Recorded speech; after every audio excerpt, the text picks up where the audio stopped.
दोस्तों, welcome to transition classes. तो friends, आशा રાખું છું તમે બધા મજામાં છો, મસ્ત છો।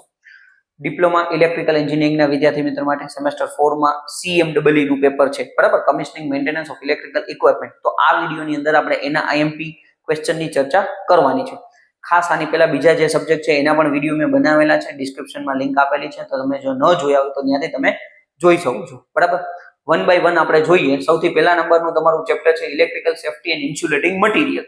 હવે એ તમે જુઓ તો ટોટલ 14% છે એ વેટેજ ધરાવે છે, બરાબર, એટલે 10 માર્કની આસપાસનું વેટેજ ધરાવે છે। હવે એમાં તમે જુઓ તો કે ભાઈ સૌથી પહેલા નંબરનો જે ક્વેશ્ચન છે એ causes of electrical accident, electrical accident થવાના કારણો, બરાબર, મોસ્ટ આઈએમપી ક્વેશ્ચન છે, 3 અથવા 4 માર્કની અંદર તમને પૂછાઈ શકે છે। ત્યાર પછી તમે જુઓ ઇલેક્ટ્રિકલ સેફ્ટી ઇક્વિપમેન્ટ એટલે PPEs ની વાત કરે છે, પર્સનલ પ્રોટેક્ટિવ ઇક્વિપમેન્ટ વિશે તમારે એમાં જણાવવાનું છે, બરાબર, તો એ તમારે તૈયાર કરી લેવાના થશે। એના પછી તમે જુઓ factors affecting life of insulating material, તો કે ઇન્સ્યુલેટિંગ મટીરિયલની લાઈફને અસર કરતા પરિબળો જણાવવાના છે, બરાબર, આ બધા 3-4 માર્કના ક્વેશ્ચન છે। એના પછી તમે જો classification of insulating material as per IS, બરાબર, ઇન્ડિયન સ્ટાન્ડર્ડ પ્રમાણે ઇન્સ્યુલેટિંગ મટીરિયલનું ક્લાસિફિકેશન કરો, આ IMP ક્વેશ્ચન છે, બરાબર। આપણે જે ટેબલ તમારે છે એ લખવાનો થશે YAEB વાળો, બરાબર। યાદ રાખવાની મેથડ છે યલો, એપલ, ઈટ, બનાના, ફ્રૂટ, ચેરી। આવી રીતના તમે YAEBC જે પ્રમાણે બને છે એ પ્રમાણે યાદ રાખી 90 થી શરૂ થાય, પહેલા 15 નો વધારો થશે, ત્યાર પછી તમે જુઓ તો કે ભાઈ 20 કે 30 નો વધારો થશે, તો એ પ્રમાણે તમે આરામથી યાદ રાખીને એક ટેબલ લખી નાખો, 3-4 માર્ક રોકડા તમને મળી જાય। એના પછી તમે જુઓ તો કે measurement of insulating resistance using megger, મેગરની મદદથી ઇન્સ્યુલેશન રેઝિસ્ટન્સ કેવી રીતના માપવાનું છે એ આપણે સમજાવવાનું છે, બરાબર, 3 અથવા 4 માર્કની અંદર। ત્યાર પછી polarisation index most IMP question છે, બરાબર, આ પૂછાશે। પોલરાઇઝેશન ઇન્ડેક્સ શું છે, એના ફાયદા અને ગેરફાયદા બધું તમારે તૈયાર કરી લેવાનું થશે, ઓકે। એના પછી તમે જો ડ્રાઇંગ ઓફ વાઇન્ડિંગ, તો કે ભાઈ વાઇન્ડિંગની સુકવણી, ઓકે, તો એ તમારે એની અંદરની જે 2-4 મેથડ છે એ 4 મેથડ તમારે બધી કરી લેવાની છે, એમાંથી કોઈ પણ મેથડ તમને પૂછાઈ શકે છે, બરાબર। 7 માર્કમાં પણ ક્વેશ્ચન આવી શકે છે, અથવા જનરલી 3-4 માર્કમાં તો આવશે જ, કા તમને એમ કહે કે ભાઈ અલગ અલગ મેથડના નામ લખો, કોઈ પણ એક સમજાવો। ત્યાર પછી તમે જો property of good transformer oil, most IMP question છે, બરાબર, ટ્રાન્સફોર્મર ઓઇલની પ્રોપર્ટી શું છે એ તમારે કહેવાનું થશે। એના પછી important terms related transformer oil, હવે જો એમાં તમારે વ્યાખ્યા તૈયાર કરવાની થશે, બરાબર, હું તમને કહી દઉં, ડાઇલેક્ટ્રિકલ સ્ટ્રેન્થ વાળી તૈયાર કરી લેજો, એસિડિટી છે, બરાબર, ફ્લેશ પોઈન્ટ ખાસ તૈયાર કરી લેજો, પછી પોર પોઈન્ટ, બરાબર, અને સ્પેસિફિક ગ્રેવિટી, આટલી જો કે 8 વ્યાખ્યા છે, 8 પાકી કરી લ્યો તોય કઈ વાંધો નથી, બાકી ડાઇલેક્ટ્રિકલ સ્ટ્રેન્થ પૂછાઈ શકે છે, એસિડિટી છે, ફ્લેશ પોઈન્ટ છે, બરાબર, સ્પેસિફિક રેઝિસ્ટન્સ વાળું ઠીક છે, વિસ્કોસિટી પણ કદાચ પૂછાઈ શકે છે, બરાબર।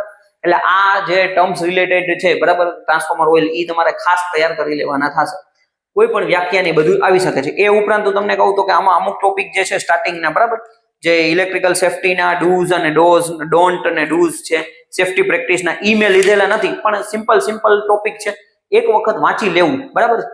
ચેપ્ટર નંબર 1 છે એ સૌથી વધારે મોસ્ટ IMP આપણે કહી શકાય, કારણ કે એ આવડતું હોય તો એનો મતલબ એવો છે કે ભાઈ પાછળના બધા તમને ચેપ્ટર આવડતા જાય। એટલે આની અંદર તમારે મેઇન વસ્તુ છે કે વાંચવાનો સબ્જેક્ટ છે, એટલે વાંચી બધું લેવાનું છે, મૂકવાનું નથી, બરાબર। ચેપ્ટર નંબર 1 ની આપણે વાત કમ્પ્લીટ કરીએ, ટોટલ આ 9 જે ક્વેશ્ચન બને છે આને પરફેક્ટ તૈયાર કરી લેશો તો એમાં તમને 14% વેટેજ પ્રમાણે જે 8-10 માર્ક અથવા એનાથી થોડું વધારે માર્ક પૂછાતું હોય તે તમને કવર થઈ જશે। એમાંય તમે જો ક્લાસ આ ક્લાસિફિકેશન કરી નાખજો, કોઝિસ ઓફ ઇલેક્ટ્રિકલ એક્સિડન્ટ પૂછાશે, બરાબર, PPEs નું કઈ નક્કી નહીં પણ આવી શકે છે, બરાબર। એના પછી PI polarisation index, drawing of winding માંથી ક્વેશ્ચન આવી શકે છે, property of good transformer oil માંથી પણ આવી શકે છે, આટલું તો ખાસ કરી નાખજો। એના પછી આપણે જોઈએ ચેપ્ટર નંબર 2 ની અંદર, ચેપ્ટર નંબર 2 તમારો જે છે તો installation and maintenance of electrical equipment, બરાબર, 27% વેટેજ ધરાવે છે, બરાબર, 27% એટલે તમે ગણતરી કરો 30% ની નજીક, 7-21, ઓલમોસ્ટ 18-19 માર્કનું વેટેજ ધરાવે છે, બરાબર, 27% વેટેજ પ્રમાણે તમે જુઓ ને તો હવે એમાં સૌથી પહેલા નંબરનો એ પણ મોસ્ટ IMP ક્વેશ્ચન છે, difference between foundation for static machine અને રોટેટિંગ મશીન। પહેલા તો તમને ફાઉન્ડેશન શું છે એ ખબર હોવી જોઈએ, બરાબર, એના માટે આપણે ઉપયોગમાં લઈએ છીએ। હવે એમાં આપણી પાસે બે પ્રકારના મશીન છે, એક તો સ્ટેટિક મશીન છે, બીજા નંબરના રોટેટિંગ મશીન છે, તો એ બેયના ફાઉન્ડેશનનો આપણે તફાવત જણાવવાનો છે, બરાબર, 3 અથવા 4 માર્કની અંદર મોસ્ટ IMP ક્વેશ્ચન છે।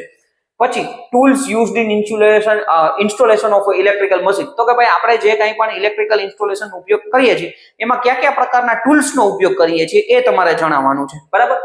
પછી ટાઇપ્સ ઓફ મેન્ટેનન્સ, તો કે ભાઈ મેન્ટેનન્સના પ્રકાર કેટલા છે એ તમારે કહેવાનું છે। એના પછી તમે જો પ્રિવેન્ટિવ મેન્ટેનન્સ, બ્રેકડાઉન મેન્ટેનન્સ, હવે જો મોસ્ટ આઈએમપી ક્વેશ્ચન ની અંદર આવશે પ્રિવેન્ટિવ મેન્ટેનન્સ અને બ્રેકડાઉન મેન્ટેનન્સ. હવે આની અંદર તમારે બધું જ પ્રિવેન્ટિવ મેન્ટેનન્સ આવ્યું એટલે એની અંદરથી ગમે ત્યાંથી ક્વેશ્ચન આવી શકે છે, તો એ આખું તૈયાર કરી લેવાનું થશે. બરાબર. હવે હું તમને કહી દઉં પ્રિવેન્ટિવ મેન્ટેનન્સ ની અંદર તો કે ભાઈ કયા કયા ટોપિક તમે કરી શકો છો. પહેલા નંબરનું પ્રિવેન્ટિવ મેન્ટેનન્સ શું છે, બેઝિક છે. પ્રિવેન્ટિવ મેન્ટેનન્સ ના પ્રકાર તમને આવી શકે છે 3 માર્ક ની અંદર. પ્રિવેન્ટિવ મેન્ટેનન્સ દરમિયાન કરવામાં આવતી પ્રવૃત્તિ, બરાબર, activity perform during the preventive maintenance, એ તમને પૂછાઈ શકે છે. બ્રેકડાઉન મેન્ટેનન્સ શું છે સમજાવો. બ્રેકડાઉન મેન્ટેનન્સ દરમિયાન કરવામાં આવતી પ્રવૃત્તિ એ પણ તમારે ખાસ જોઈ લેવાનું છે. પ્રિવેન્ટિવ મેન્ટેનન્સ ના ફાયદા ગેરફાયદા તમારે જોઈ લેવાના છે. એટલે મેં અહીંયા સબ ટોપિક લખ્યો છે પ્રિવેન્ટિવ મેન્ટેનન્સ, એટલે પ્રિવેન્ટિવ મેન્ટેનન્સ આખું તૈયાર કરી લેવાનું છે. કારણ કે ઓવરઓલ તમે જુઓ 9 ટોપિક અથવા 9 ક્વેશ્ચન મેં લખેલા છે અને વેટેજ 27% છે. સૌથી વધારે વેટેજ જો આ ચેપ્ટર નું છે. ઓકે, તો એમાં ખાસ તમારે ભાઈ પ્રિવેન્ટિવ મેન્ટેનન્સ ને લગતું અને બ્રેકડાઉન મેન્ટેનન્સ ને લગતું બધું તૈયાર, ફાયદા ગેરફાયદા, બરાબર, ઓવરઓલિંગ, એના અંદર આપણે જે કરવાની પ્રવૃત્તિઓ છે બધું તમારે તૈયાર કરી લેવાનું થશે.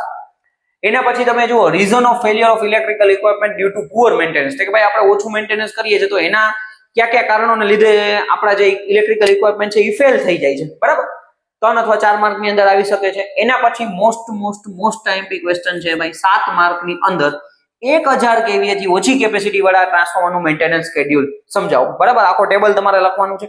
જો આમાં તમારે બુક ની અંદર બે છે, 1000 kVA થી ઓછા ને 1000 kVA થી વધારે, વાંચી તમારે બે લેવાના છે. પણ મોસ્ટ આઈએમપી વધારે છે એ 1000 kVA થી ઓછી કેપેસિટી વાળા ટ્રાન્સફોર્મરનું મેન્ટેનન્સ શેડ્યુલ. બરાબર, 7 માર્ક ની અંદર તમને હશે. બરાબર. પછી maintenance of solar power plant, maintenance of wind power plant, આ બધા 4 માર્કમાં પણ આવી શકે છે, 7 માર્કમાં પણ આવી શકે છે. Maintenance of schedule of storage battery, બરાબર, સ્ટોરેજ બેટરીનું મેન્ટેનન્સ શેડ્યુલ તમારે કહેવાનું છે.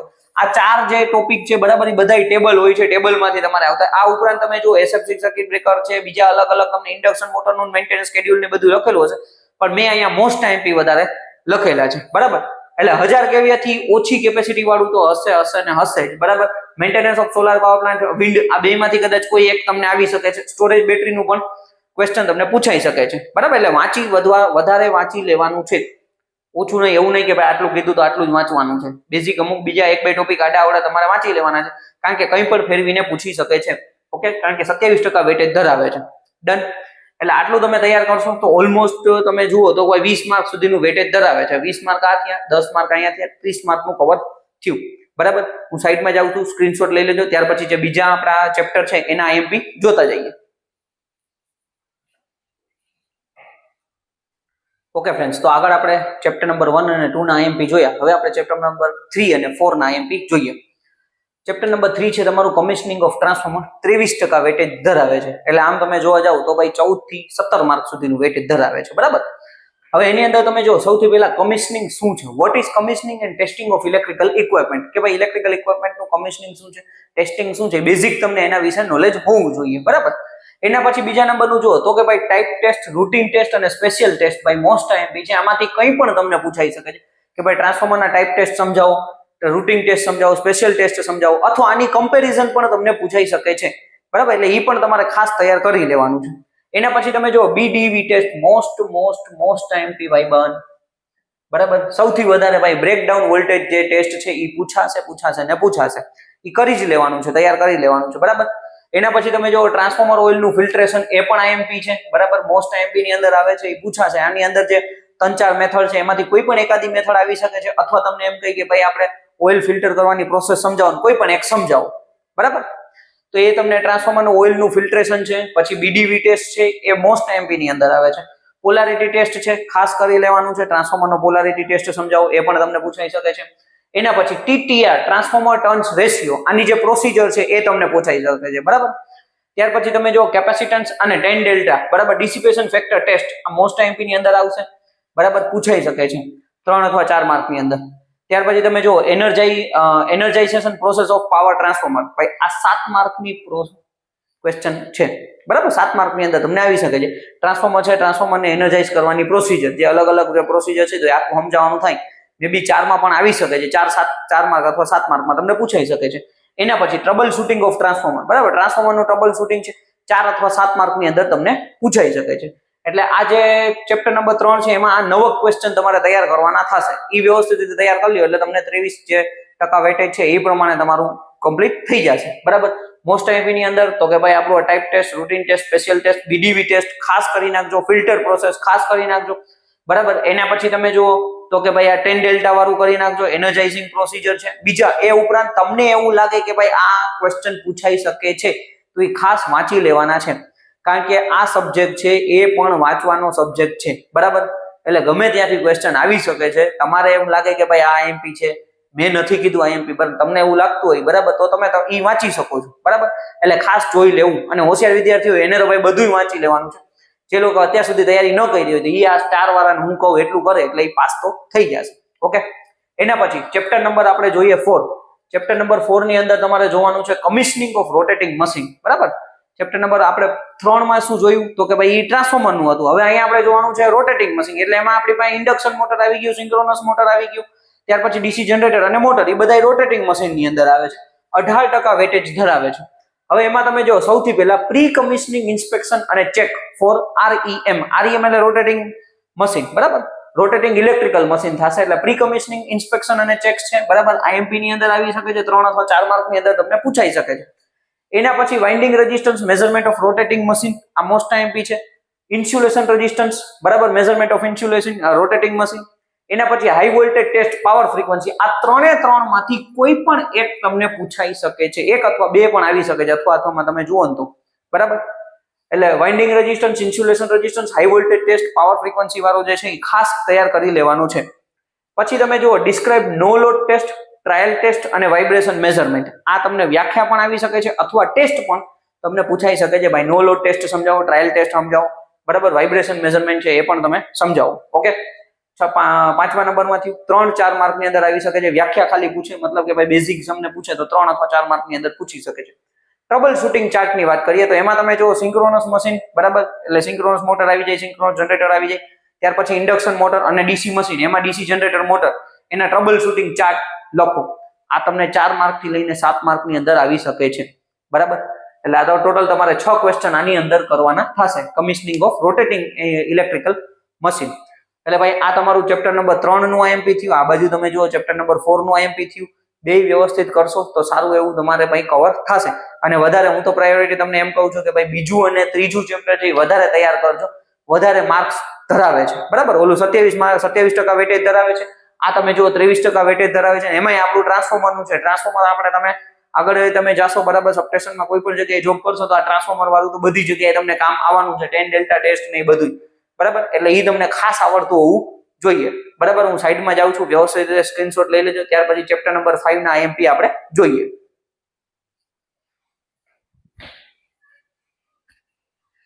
ઓકે ફ્રેન્ડ્સ, તો ચેપ્ટર નંબર 5 ના આપણે આઈએમપી જોઈએ. ચેપ્ટર નંબર 5 તમને આપેલું છે commissioning of switch gear end power cables, બરાબર. 18% છે એ વેટેજ ધરાવે છે. હવે સૌથી પહેલા નંબરનો ક્વેશ્ચન તમે જુઓ, pre commissioning checks for switchgear, કે ભાઈ સ્વિચ ગિયર છે એને પ્રી કમિશનિંગ કરતા પહેલા જે ટેસ્ટ કરવામાં આવે છે, ચેકિંગ કરવાનું આવે છે એ જોવાનું છે, બરાબર. આ આઈએમપી ની અંદર આવી જાય છે. ત્યાર પછી તમે જો ઇન્સ્યુલેશન રેઝિસ્ટન્સ, IR મેઝરમેન્ટ, બરાબર. આ અલગ અલગ પ્રકારના આપણે સ્વિચ ગિયરના ટેસ્ટ આપેલા છે. Insulation resistance measurement, contact resistance test, mechanical operation test.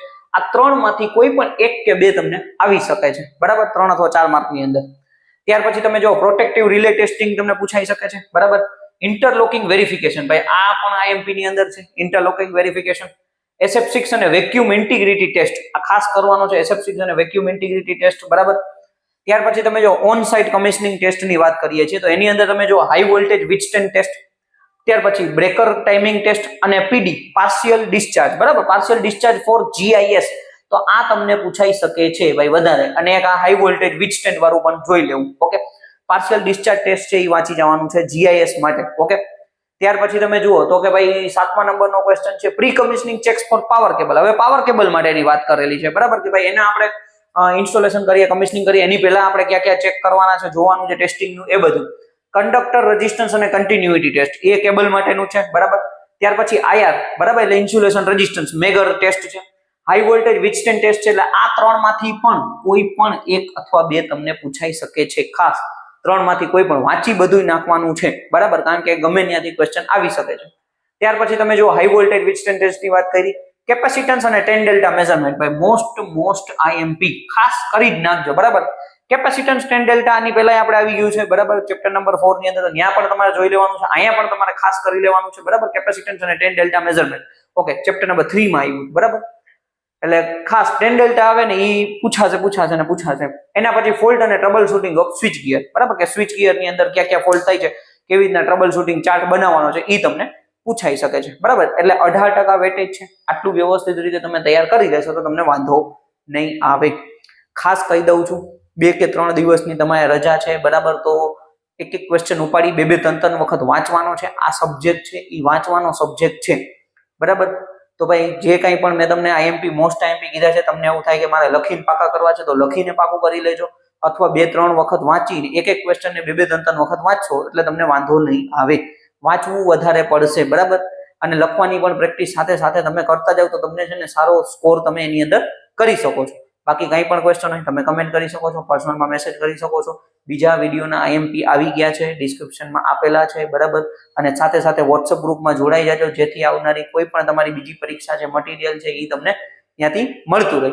Okay, thank you friends.